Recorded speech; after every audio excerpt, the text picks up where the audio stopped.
Speaking of journalists and espionage charges, well, Julian Assange is back home for a government response this morning. Let's bring in the Environment Minister, Tanya Plibersek. Minister, good to see you as always.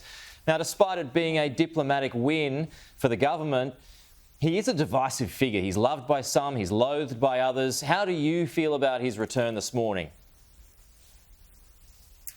Well, I think it's very important to acknowledge that a lot of very patient diplomatic work went on behind the scenes here. Certainly the Prime Minister has raised this with the US President whenever they've met.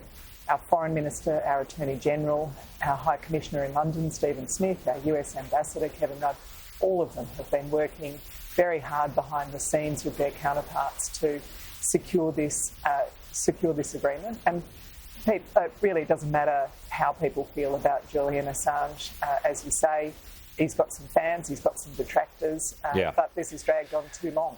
And that's consistently been our message. It's dragged on too long. Yeah, but the fact remains his work put lives in danger. So how do you regard his work? Well, I don't think it really matters how I regard his work. What matters is that an Australian citizen was incarcerated overseas. He's been away from home for 14 years. That's plenty long enough for whatever he did. And I think it was very relevant that people who had been accused of similar or related offences had done their time and been released, and we were still looking at Julian Assange in Belmarsh prison. So I think it's a very good thing that he's home now. I'm very pleased for his family, who no doubt missed him a great deal. And I think it shows wherever we have Australians overseas, working patiently, diplomatically behind the scenes is often the best way to secure their release. And we've seen that with Cheng Lei and other journalists. OK, on to a bigger issue that's affecting more Australians this morning. That is cost of living. Now, Minister, markets now claim a 67% chance of a rate hike in August. Now, inflation has only gone up since December. So what policies of your governments are actually working?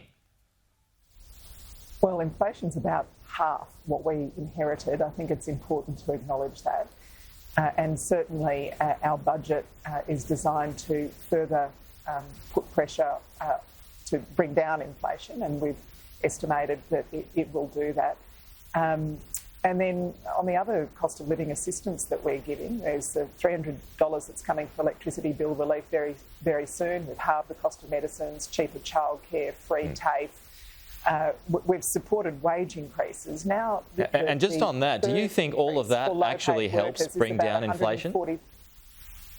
Well, it certainly helps low-paid workers. And the idea that the way that we solve the inflation problem is to make the lowest-paid workers in Australia even worse off is really not something any of us could come at.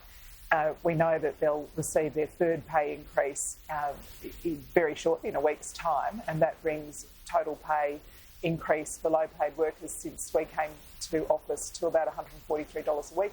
People will get their tax cuts very shortly as well. But I mean, that 1st of July, their taxes will go down. And that's an issue that's being brought up too. Sorry to interrupt, and just a little squeeze for time, but we've got tax cuts next week. You've got these energy handouts, $1,000 in Queensland, you've got others too. I mean, do you really think that's going to help bring down inflation?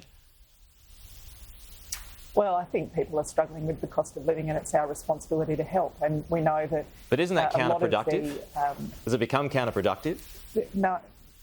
No, and the Reserve Bank has made it very clear that our budget puts downward pressure on inflation. It doesn't encourage inflation, because we've managed to have two surpluses in a row, and that's I think that's very significant.